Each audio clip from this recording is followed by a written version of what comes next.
Hello, my name is Tim Crofton, and at Just Desserts we are cooking sweet things from every country in the world. I like to cook, I've travelled a lot, so join us as we eat.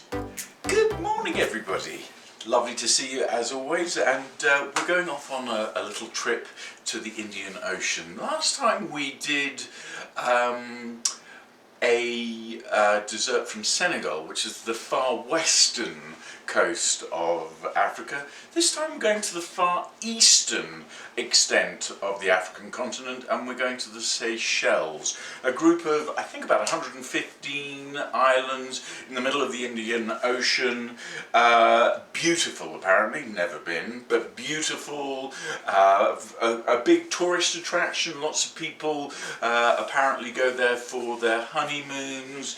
Population of only maybe 100,000, but supposed to be paradise on earth. And so today we're going to have a little bit of paradise on a little taste of the Seychelles. Few different components to this. First of all, I should let you know it is a creamy coconut and banana tart.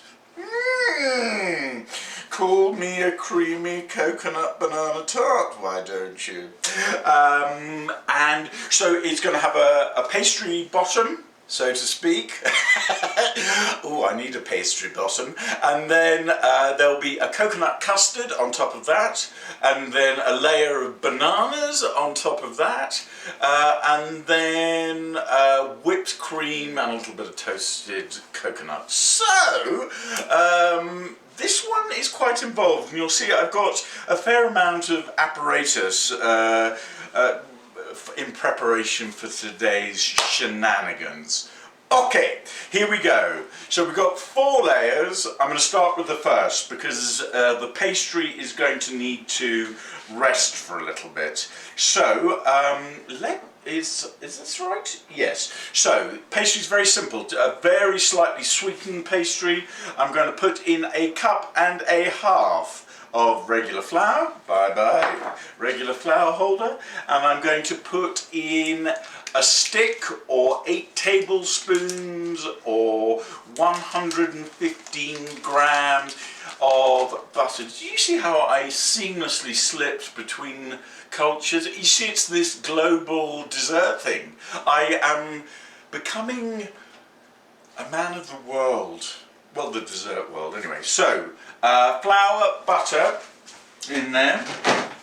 Then I'm just going to put a teaspoon of sugar, and I'm going to put this in the KitchenAid so that the butter and flour turn into sort of, you know, like little bits of pebbles or grainy. Once you got to that place, well, then we start thinking about putting the water in, but I'm going to do this bit first. I love my pastry hook. Let's give that a go. Okay, so that's done, and now what I'm going to do, so look sort of breadcrumby like in there. We're now going to add, I think I'm going to do this bit by hand, but I'm going to add ice water just to bring it all together. You don't want to overdo this, you just want to have enough ice water to bring it together in a ball.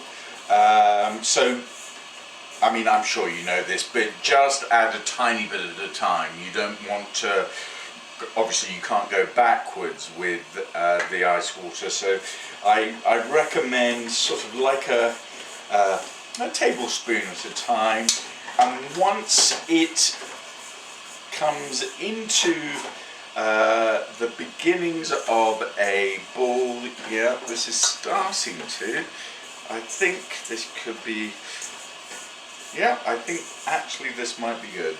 So I'm going to come around here a little bit. Yeah, I think that will work. Just on the verge of being together but still crumbly. And that is definitely holding itself together. So goody goody. And what we will do with this is I'm eventually going to make this the base of a 9-inch pie tart. So obviously we need to let it rest in the fridge for a little bit, so it's ready for baking. And then to help me, once this is all cooled out, what I'm going to do is going to fold it over and smush it down a bit. So as I say, I won't have to work it too much to get it to fit into my tart shell. There we go. That would do, I think. Not quite. Well, maybe I'll do a bit more. There you go. And that goes into the fridge for about half an hour. Next up, we are going to make the custard.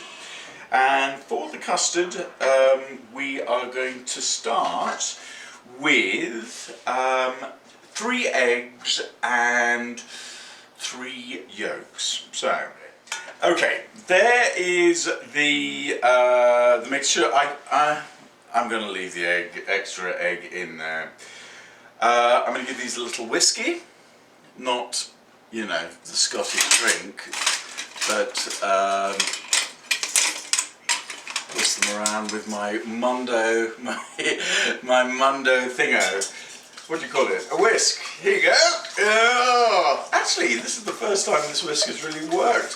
Normally I try and whisk with this giant number in a teacup and it doesn't really work very well. But today it's gorgeous. We're doing alright. We're gonna be alright because we're in coconut banana land. Okay. Okay, so we've whisked the eggs. Into the eggs we are going to put half a cup of sugar. In you go. Give it a whiskey, give it a whiskey, give it a whiskey. And then we're going to put a teaspoon of vanilla essence. In you go. Teaspoon, a bit more than a teaspoon. And finally, I was surprised this recipe asked for flour rather than corn flour, because usually it's a corn flour in a custard. Oh gosh, that smells good. But I'm going to put 2.5 tablespoons of just regular flour in there. Obviously that's a thickening agent, which we need for the custard.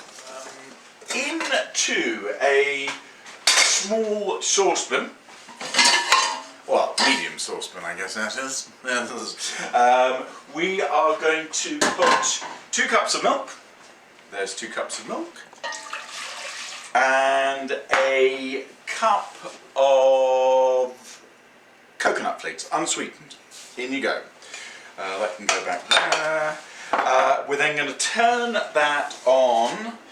And actually, I think my stove is working this week. You never can tell, but today it's good.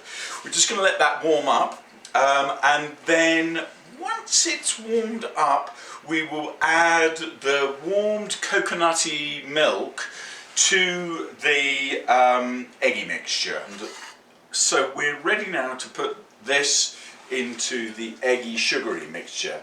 But what we don't want to have happen is for the eggs to set, if you know what I mean, or to start curdling. So we're only going to put a little, ooh, that smells so nice.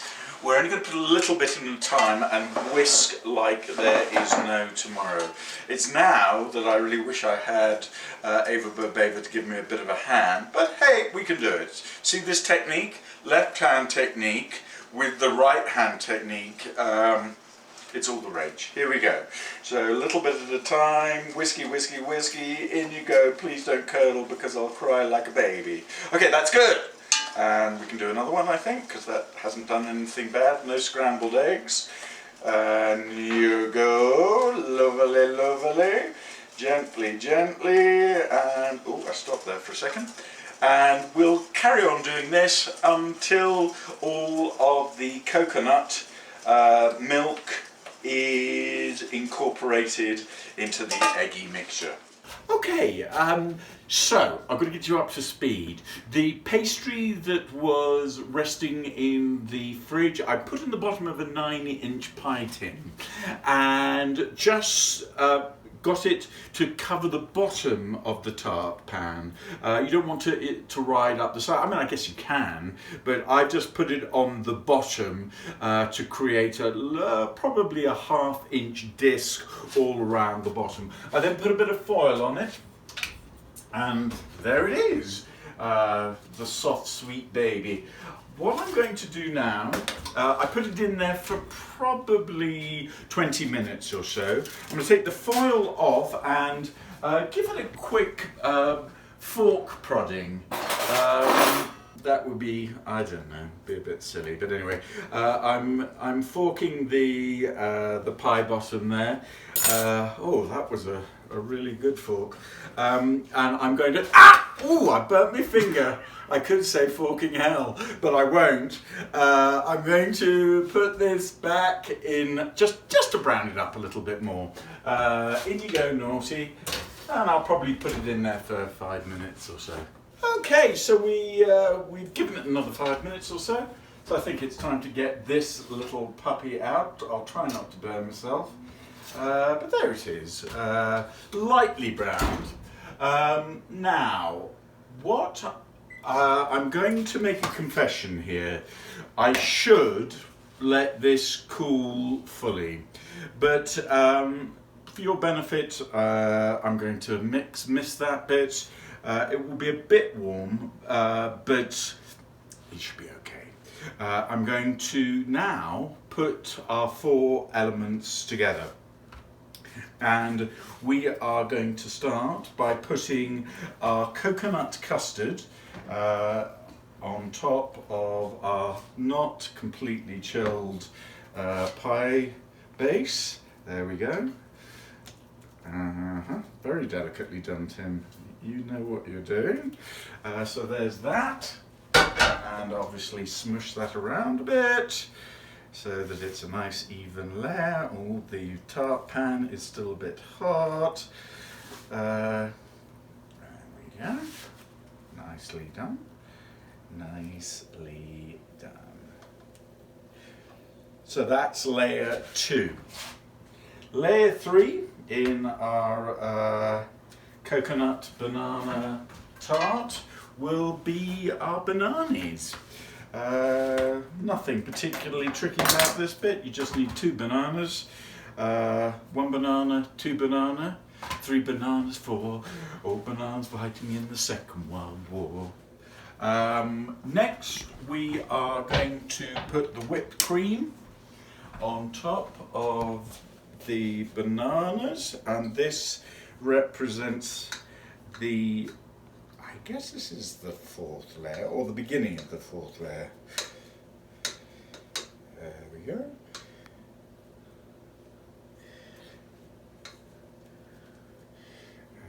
And then, last but not least, I've toasted a little bit of coconut, and this will help give it a little bit of texture on top, make it look okay. Let's give it a whirl, shall we?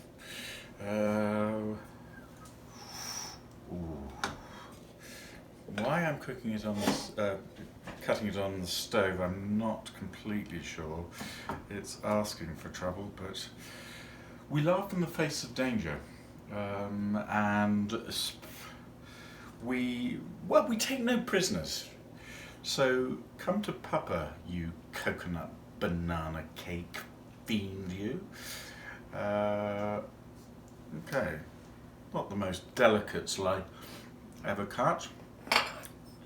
So there's that, and I need to actually get out the bottom because that ran away from me. There it is. So all of the 4 layers in there. Let's get a spoon or a fork and give it a whirl. Need a bit of that crust.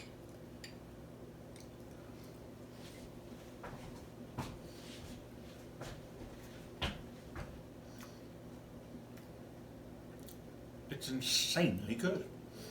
And there's nothing more to be said.